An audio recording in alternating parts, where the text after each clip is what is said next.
Hi నమస్తే welcome back to our channel మన India బ్రిజులు. నేను మీ రోజా.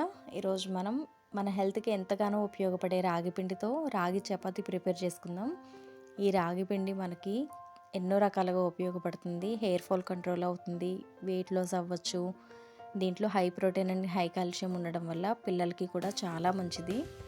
అంతేకాదు ఒంట్లో వేడిని కూడా తగ్గిస్తుంది, ప్లస్ డైజెషన్ కూడా త్వరగా అవుతుంది. రాగి పిండి త్వరగా డైజెషన్ అవ్వదు అనుకుంటారు, కానీ కాదు, చాలా ఈజీగా డైజెషన్ అవుతుంది. ఇప్పుడు ఫస్ట్ ఒక గిన్నె తీసుకొని దానిలో నేను ఈ గ్లాస్ తీసుకున్నాను. ఈ గ్లాస్తో 3 గ్లాసెస్ వాటర్ పోసుకున్నాను. 3 గ్లాసుల నీళ్ళకి 2 గ్లాసులు పిండి వేసుకోవాలి. అంటే ఒక గ్లాసు పిండికి 1.5 గ్లాసు నీళ్ళు పోసుకోవాలన్నమాట. అలాగా కొలత ప్రకారం చెప్తున్నాను.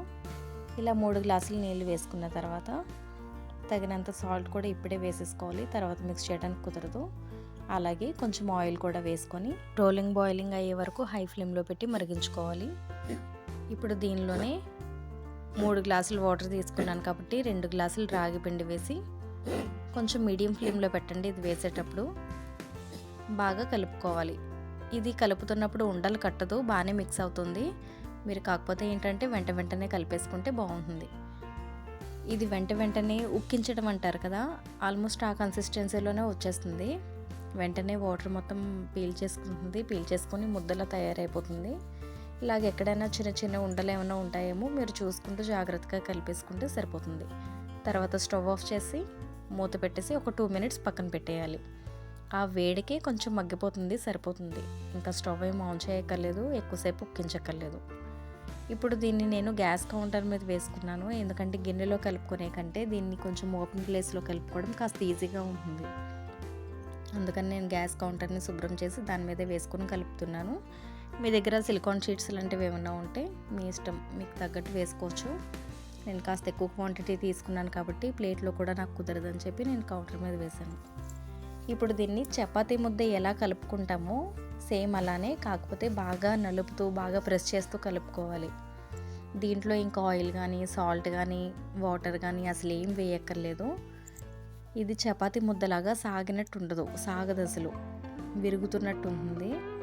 బాగా ప్రెస్ చేస్తూ కలుపుకోవడం వల్ల ఏంటంటే కాస్త సాఫ్ట్గా ఉంటుంది. ఎక్కడైనా కొంచెం చిన్న ఉండలు లాంటివి ఉండిపోయినా అన్నీ మిక్స్ అయిపోతాయి. నాది చిన్న వీడియో క్లిప్ మిస్ అయ్యింది, దానివల్ల నేను ప్రిపేర్ చేసుకున్న ముద్దని మీకు చూపించడం కుదరలేదు. ఇప్పుడు అలా చపాతీ ముద్దలా చేసుకున్న తర్వాత ఇలా చిన్నగా చపాతీలా చేసుకొని దాన్ని మీడియం ఫ్లేమ్లో పెట్టి కాల్చుకోవాలి. ఇదేంటంటే మీరు పెద్ద సైజ్ చేసుకోవద్దు, చిన్న సైజ్ మాత్రమే చేసుకోండి. ఎందుకంటే పెద్ద సైజ్ చేసుకుంటే విరిగిపోతాయి. చెప్పాను కదా, ఇది జిగురు ఉండదు, దానివల్ల విరిగిపోతాయి. ఇలా చపాతీలా చేసుకొని దీన్ని మీరు దేంతో సర్వ్ చేసుకున్నా బాగుంటుంది. నేనైతే సండే కదా చికెన్తో సర్వ్ చేసుకున్నాను.